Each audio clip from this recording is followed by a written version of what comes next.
নমস্কার বন্ধুরা, পলি কিচেনে আপনাদেরকে অনেক অনেক স্বাগত। আজ আমি আপনাদেরকে খুব ইজি ভাবে কিন্তু দেখাবো করলা ভাজা। আমরা তো সাধারণ করলা ভাজা খাই, শুধু করলাটাই তেল দিয়ে ভেজে নিই। আজ আমি আপনাদের দেখাবো মশলা করলা ভাজা। খুব একটা কিন্তু বেশি উপকরণ লাগে না, আর 10 থেকে 15 মিনিটের ভিতরেই তৈরি হয়ে যায় এই দারুণ রেসিপিটি। আর অনেক বাড়িতে কিন্তু বাচ্চারা করলা উচ্ছে এগুলো খেতে চায় না। একবার এইভাবে রান্না করে দেবেন, দেখবেন বাচ্চারা কিন্তু পুরো চেটেপুটে খাবে। তাহলে রেসিপিটা সম্পূর্ণ দেখুন, আর রেসিপিটা দেখে ভালো লাগলে অবশ্যই বাড়িতে তৈরি করুন, বাচ্চাদের দিন। আর কেমন হয়েছে আমাকে কিন্তু কমেন্ট বক্সে জানাতে ভুলবেন না। আর যদি বন্ধুরা আমার চ্যানেলে নতুন হয়ে থাকেন, অবশ্যই একটা লাইক করে আমার চ্যানেলটাকে সাবস্ক্রাইব করে আমার পাশে থাকবেন। তাহলে চলুন দেখাই আমি কিভাবে এই মশলা করলা ভাজাটা তৈরি করছি। মশলা করলা ভাজা তৈরি করতে এখানে দেখুন করলাগুলোকে আমি গোল গোল করে কেটে নিয়েছি। গোল গোল করে কেটে কিন্তু এতে লবণ আর হলুদ আমি আগে থেকেই মাখিয়ে নিয়েছি। আর এটা লবণ আর হলুদ মাখিয়ে প্রায় 10 মিনিট মতো রেখে দিতে হবে। এবার এখানে একটা কড়াই বসিয়ে নিয়েছি। কড়াইটা একটু গরম হলে কড়াইতে আমি দিয়ে দেব সরষের তেল। এটা সম্পূর্ণ আমি সরষের তেলেই রান্না করব। আর এই ভাজাভুজি কিন্তু একটু সরষের তেলে রান্না করলে টেস্টটা যেন একটু বেশি হয়। তেলটা দিয়ে দিয়েছি। তেলটা এবারে ভালোভাবে কড়ার গায়ে আমি লাগিয়ে দেব খুন্তি দিয়ে। ভালোভাবে কড়ার গায়ে না লাগালে দেখবেন উচ্ছে কিংবা করলা ভাজতে গেলে কিন্তু কড়া প্রচুর পরিমাণে পুড়ে যায়। তার জন্য একটু গরম করেই এটা দিয়ে দেব। এবারে তেলটা ভালো মতো গরম হয়ে গেছে, করলাগুলোকে আমি ভালোভাবে দিয়ে দিয়েছি।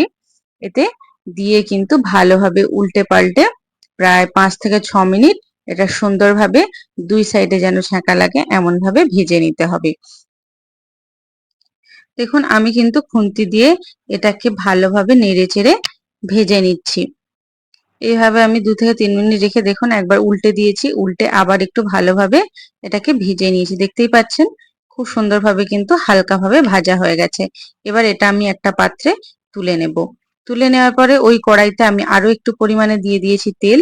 তেল দেওয়ার পরে এবারে আমি দিয়ে দেবো সামান্য পরিমাণে কালো জিরে, আর দিয়ে দেবো গ্রেট করে রাখা একটা পেঁয়াজ, একটা বড় মাপের পেঁয়াজ এখানে আমি গ্রেট করে নিয়েছি। এবারে এই গ্রেট করে রাখা পেঁয়াজটা এতে দিয়ে দেব। দেখুন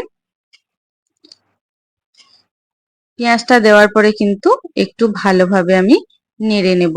আর এই পেঁয়াজ দিয়ে কিন্তু এগুলো ভাজলে, যে কোনো জিনিস পেঁয়াজ দিয়ে ভাজবেন দেখবেন তার টেস্ট কিন্তু দুর্দান্ত হয়।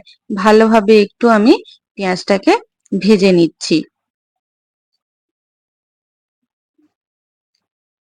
পেঁয়াজটা এখানে ভালোভাবে ভাজা হচ্ছে।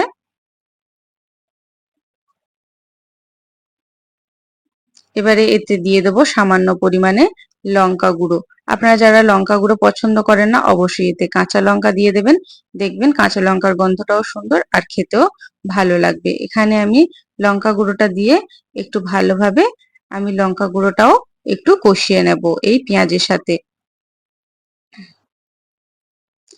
তারপরে আরো একটু ভালোভাবে এটাকে আমি কষে নেব। দেখতেই পাচ্ছেন কালারটা ঠিক কত সুন্দর হয়েছে। এটা আর একটু ভালো হবে।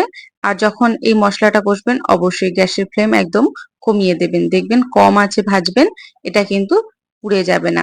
এইবারে এতে দিয়ে দেবো ভেজে তুলে রাখা করলাগুলো। করলাগুলোকে দেওয়ার পরে ভালোভাবে করলাগুলো এই পেঁয়াজের সাথে আমি মিশিয়ে নেব। আর এইভাবে কিন্তু যদি একবার উচ্ছে ভাজা কিংবা করলা ভাজা রান্না করেন বন্ধুরা, সবাই কিন্তু চেয়ে চেয়ে খাবে। আর কিন্তু এটা দিয়েই কিন্তু আপনার গরম ভাত শেষ হয়ে যাবে, আর কিন্তু কিছুই লাগবে না। এবারে এটা আরো কিছু সময় একটু কষিয়ে নেব। তারপরে এতে আমি দিয়ে দেব সামান্য পরিমাণে বেসন।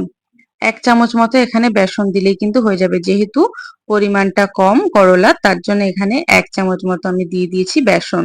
বেসনটা দিলে কিন্তু একটু শুকনো শুকনো ভাব আসে। আর এর করলার গায়ে কিন্তু খুব সুন্দরভাবে একটা স্পট পড়ে যায়, যাতে কিন্তু এটা খেতেও সুন্দর হয়। ভালোভাবে একটু কষিয়ে নেব। কষিয়ে নেওয়ার পরে এটা আমি একটা পাত্রে নামিয়ে নেব। দেখেই বুঝতে পারছেন ঠিক কতটা সুন্দর হয়েছে। আপনারা যখন এটা বাড়িতে রান্না করবেন তখনই বুঝতে পারবেন যে ঠিক এটা কতটা সুন্দর খেতে লাগে। এটা আমি বেশ 5 থেকে 7 মিনিট এটাকে সুন্দরভাবে কষিয়ে নিয়েছি। দেখুন ঠিক কতটা সুন্দর লাগছে। এবার এটা একটা পাত্রে আমি তুলে নেব। আর এটা কিন্তু গরম ভাতের সাথে বন্ধুরা খেতে খুবই ভালো লাগে। এবার সমস্ত আমি এই প্লেটটায় তুলে নেব। তুলে নেওয়ার পরে আপনাদেরকে দেখাচ্ছি। বন্ধুরা, তৈরি হয়ে গেছে মশলা করলা ভাজা। এটা কিন্তু গরম ভাতের সাথে খেতে জাস্ট ফাটাফাটি লাগে। আর রেসিপিটা কেমন লাগলো অবশ্যই কিন্তু কমেন্ট করে জানাতে ভুলবেন না। আর রেসিপিটা ভালো লাগলে অবশ্যই একটা লাইক করে আমার পাশে থাকবেন। তাহলে আরো একটা নতুন রেসিপির সঙ্গে খুব শীঘ্রই দেখা হচ্ছে।